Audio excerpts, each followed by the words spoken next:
working place decided to murder him simply because he's a Jew and an Israeli. A very great tragedy.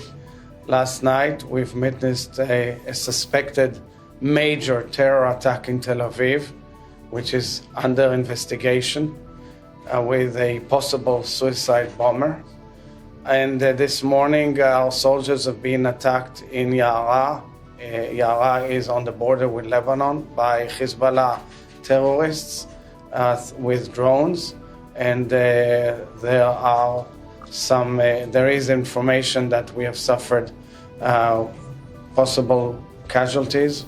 We are under review of this.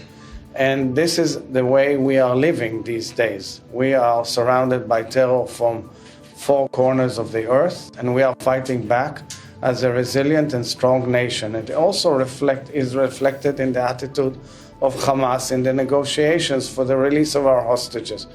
Because one has to remember the adamant refusal, and I've been following your statements on this for months. At the end, at the bottom line of it, people have to understand it starts with the refusal of Hamas to move forward. We are simply still very hopeful that we can move forward in the negotiations that are held by the mediators.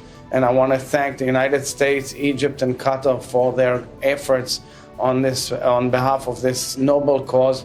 There is no greater humanitarian objective, and there's no greater humanitarian cause than bringing back our hostages home as they should have returned long ago. We want to see them back home as soon as possible. There's no greater prayer, and there's no greater hope, and no greater effort.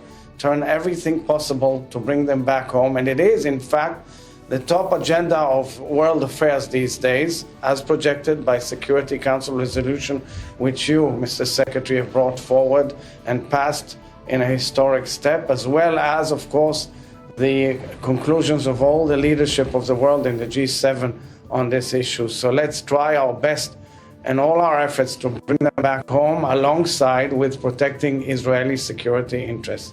And finally, Mr. Secretary, I want to thank the President of the United States of America, my good friend, President Joe Biden, the administration, the leadership of the United States for supporting Israel in these very dire and complicated times.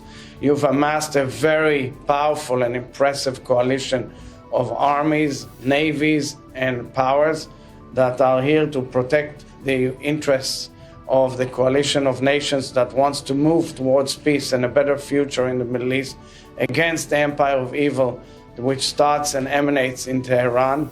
I want to thank you personally, and I want to thank the President for showing and projecting power in this region, as the message should be clear that no one should attack Israel or meddle with our clear inherent right of self-defense. Thank you very much, Mr. Secretary.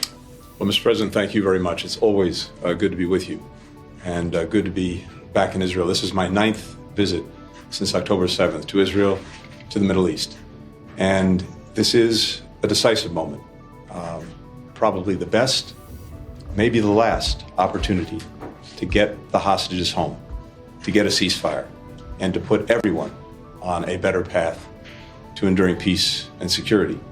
I'm here as part of an intensive diplomatic effort on President Biden's instructions to try to get this agreement to the line and ultimately over the line. It is time for it to get done.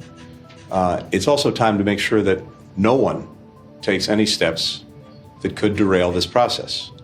And so we're working to make sure that there is no escalation, that there are no provocations, that there are no actions that in any way could move us away from getting this deal over the line, or, for that matter, escalating the conflict to other places and to greater intensity. I know this is a fraught moment in Israel, with deep concern about the possibility of attacks coming from Iran, coming from Hezbollah, and other sources.